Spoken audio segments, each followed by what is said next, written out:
मैं doctor Seema Gupta, associate professor history, government arts college Kota, class BA part first, history, paper first, history of ancient India. मैंने अपने पहले कई video lectures में आपको बताया कि प्राचीन भारतीय इतिहास को जानने के स्रोत क्या क्या हैं। इसको मैं शॉर्ट में आपको बता देती हूँ कि सबसे पहले हमने पढ़ा पुरातात्विक स्रोत,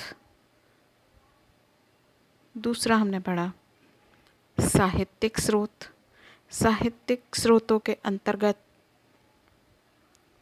ब्राह्मण धर्म ग्रंथ, जैन धर्म ग्रंथ, बौद्ध धर्म ग्रंथ और ऐतिहासिक ग्रंथ, इनके बारे में हमने विस्तार से पढ़ा। अब हम जो इसका लास्ट टॉपिक है वो है विदेशियों के विवरण। इन विदेशी यात्रियों और लेखकों के विवरण से भी हमें भारतीय इतिहास की जानकारी मिलती है। हम देखें तो प्रारंभ से ही निकटवर्ती देशों के साथ मैत्रीपूर्ण संबंध रखना भारतीय राजनीति का आधार रहा है। समय समय पर इसी मित्रता की पुष्टि के लिए अनेक विदेशी भारत में आए। इनमें से कुछ यात्रियों ने अपने यात्रा वृत्तांतों में अपने अनुभव लिखे हैं, तो कुछ ने अपने पूर्ववर्ती लेखकों की पुस्तकों के आधार पर यहाँ के निवासियों के जीवन और रहन सहन का वर्णन किया है। कहीं कहीं तो भारतीय तौर तरीकों, रीति नीतियों को न समझ पाने के कारण विदेशी वृत्तांत भ्रम उत्पादक और संशयात्मक हो गए हैं, परंतु अन्य साक्ष्यों से पुष्टि हो जाने के कारण ये वर्णन इतिहास की दृष्टि से बहुत महत्वपूर्ण स्रोत साबित हुए हैं। ये विदेशी वृत्तांत मुख्यतः यूनान, रोमन, चीनी और फारस के लोगों के द्वारा प्रस्तुत किए गए थे।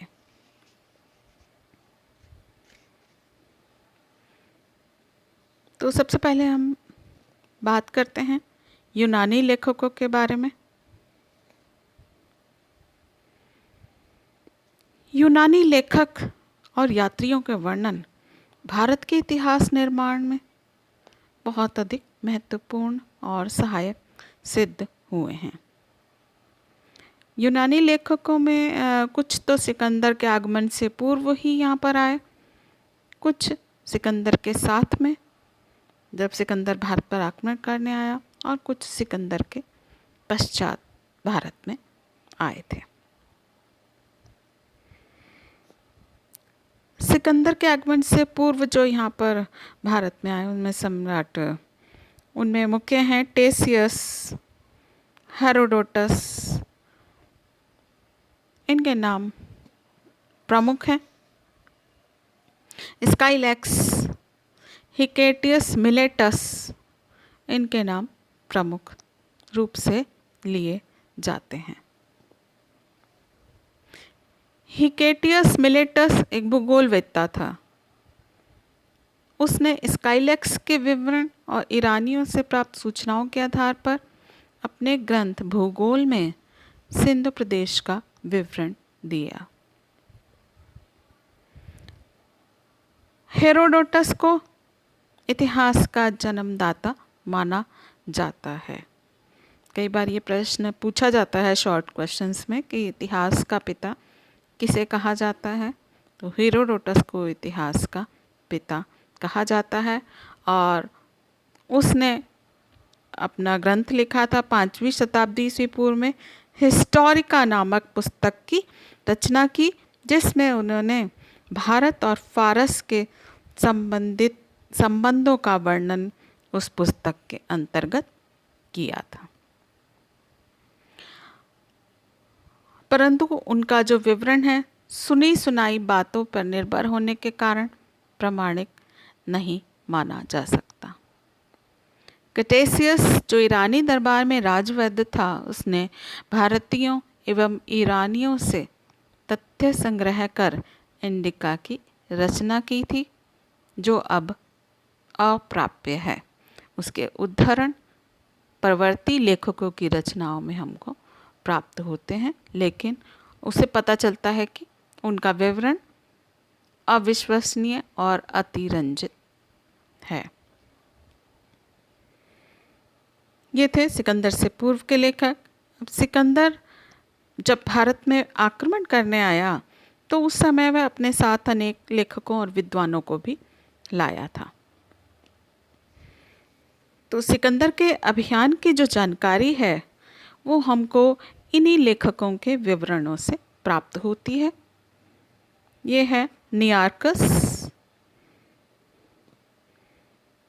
उसका मूल रचना जो है वो आज उपलब्ध नहीं है, परंतु उसके लिखित वृत्तांतों के अंश हमको स्ट्रेबो और एरियन लेखकों की रचनाओं में मिल जाते हैं। ऑने सीक्रेट्स, उसने सिकंदर की जीवनी नामक ग्रंथ लिखा था। एरिस्टोब्यूलस, उसने युद्ध का इतिहास नामक पुस्तक लिखी और अपने अनुभवों का वर्णन किया।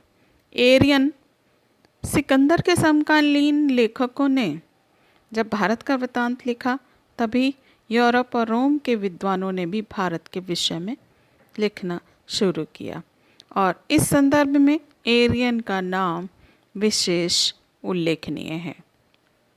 इस ग्रंथ से सिकंदर के भारत आक्रमण, युद्ध, समकालीन शासकों व भारत की राजनीतिक, धार्मिक, सामाजिक और आर्थिक स्थिति के बारे में जानकारी हमको प्राप्त होती है। इसके बाद है टॉलेमी। टॉलेमी ने भूगोल नामक ग्रंथ की रचना की थी, जिससे भारत की भौगोलिक और ऐतिहासिक स्थिति के विषय में जानकारी मिलती है। प्लिनी, भारतीय इतिहास के निर्माण में प्लिनी का भी विशेष योगदान रहा है। इसने अपने ग्रंथ में भारतीय वनस्पतियों, धातुओं और पशुओं के विषय में व्यापक जानकारी प्रस्तुत की है। इनकी एक और पुस्तक है पेरिप्लस ऑफ द एरिथ्रियन सी, जो बहुत अधिक महत्वपूर्ण है, और इसकी रचना 115 ईस्वी के लगभग हुई थी। इसमें भारतीय बंदरगाहों और व्यापारिक वस्तुओं का वर्णन हमको मिलता है। इसके बाद है मेगास्थनीज। मेगास्थनीज यूनानी शासक सेल्यूकस का राजदूत था, जो चंद्रगुप्त मौर्य के दरबार में आया था। वह काफ़ी समय भारत में रहा। यहीं पर उसने अपनी पुस्तक लिखी, जिस पुस्तक का नाम था इंडिका। इंडिका अपने मूल रूप में आज उपलब्ध नहीं है, परंतु उसके अंश हमें परवर्ती लेखकों की कृतियों में उद्धृत मिलते हैं। इस पुस्तक में भारतीय समाज, राजनीति, धर्म, रीति नीति, तौर तरीके, शासन व्यवस्था, भूगोल, वनस्पति आदि के विषय में जानकारी प्राप्त होती है।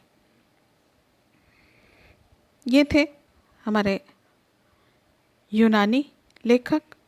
इसके बाद आते हैं हम चीनी लेखकों के बारे में। प्राचीन काल से ही भारत के चीन के साथ व्यापारिक और सांस्कृतिक संबंध रहे हैं। जहाँ एक और भारतीय बौद्ध धर्म प्रचारक चीन गए, वहीं दूसरी ओर चीन से भी कुछ यात्री भारत में आए और उन्होंने अपनी यात्रा के अनुभव लिपिबद्ध किए। ये लिपिबद्ध अनुभव इतिहास की जानकारी के महत्वपूर्ण स्रोत हैं। अब हम पढ़ते हैं चीनी लेखकों के बारे में। तो इसमें सबसे पहले है सुमाचीन। इसे चीनी इतिहास का पितामह कहा जाता है। उसने ईसा पूर्व प्रथम शताब्दी में अपना इतिहास ग्रंथ लिखा था। इस ग्रंथ में उसने भारत के संबंध में बहुत सारी बातें लिखी। दूसरा है फाहियान।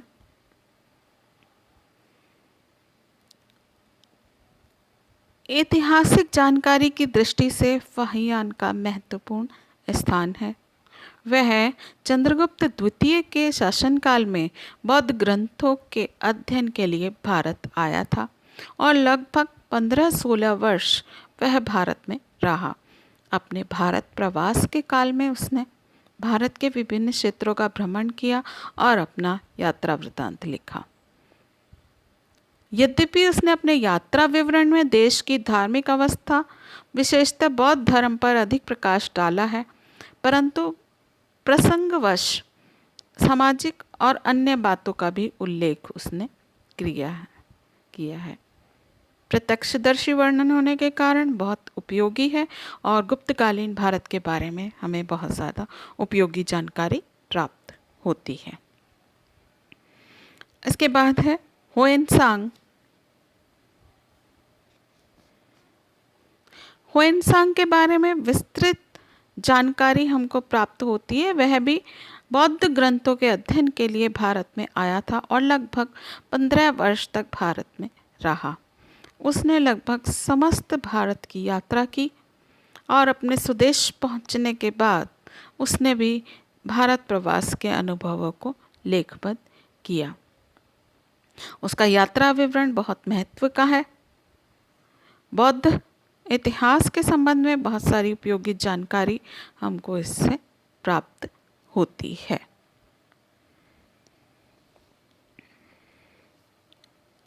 वह सम्राट हर्षवर्धन के समय 629 ईस्वी में भारत आया था। हर्षकालीन समाज, शासन व्यवस्था, राजनीति, धर्म, अर्थव्यवस्था, सम्राट हर्ष के व्यक्तित्व, उसके राज्य की सर्वांगीण स्थिति का उसने एक बहुत सुंदर चित्र प्रस्तुत किया है। इसके बाद है इत्सिंग। 7वीं शताब्दी के अंत में इत्सिंग नामक चीनी यात्री भारत आया और वह नालंदा और विक्रमशिला विश्वविद्यालय में काफ़ी समय तक रहा। उसके वर्णन से तत्कालीन शिक्षण संस्थाओं व शिक्षा प्रणाली के विषय में जानकारी हमको प्राप्त होती है।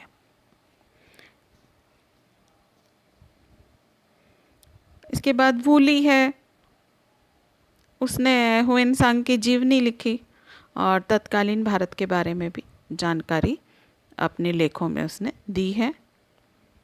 इसी तरह तारानाथ लामा जो तिब्बती इतिहासकार थे, उन्होंने भी भारतीय इतिहास के निर्माण में काफ़ी महत्वपूर्ण जानकारी हमको दी है। उन्होंने तिब्बत का इतिहास लिखा, लेकिन उनका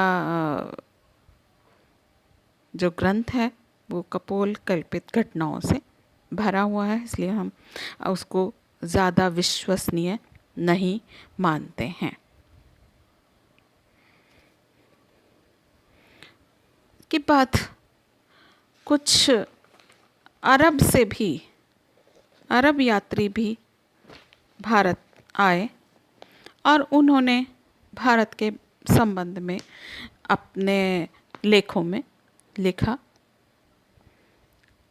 अरब यात्री और लेखकों के विवरण से हमें पूर्व मध्यकालीन भारत के समाज और संस्कृति के विषय में जानकारी मिलती है। इन व्यापारियों और लेखकों में मुख्य हैं अल-बरूनी, सुलेमान और अल-मसूदी। अरबी लेखकों में अल-बरूनी का नाम सबसे अधिक प्रसिद्ध है। वह 11वीं शताब्दी में महमूद गजनवी के साथ भारत आया था और उसने अपनी पुस्तक लिखी है तहकीक हिंद, अर्थात कि किताबुल हिंद में राजपूतकालीन समाज, धर्म, रीति रिवाज आदि पर काफ़ी प्रकाश डाला है।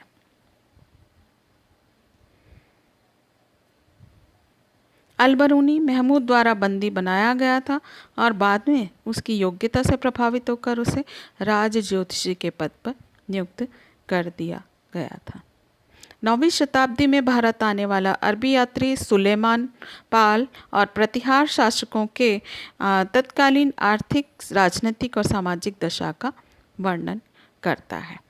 इस प्रकार से विदेशी यात्रियों के विवरण से हमको इतिहास निर्माण में बहुत अधिक सहायता मिलती है और इन सभी के संयोजन से ही हम भारत के अंधकारमय अतीत को प्रकाशमय करने में सफल हो सके हैं।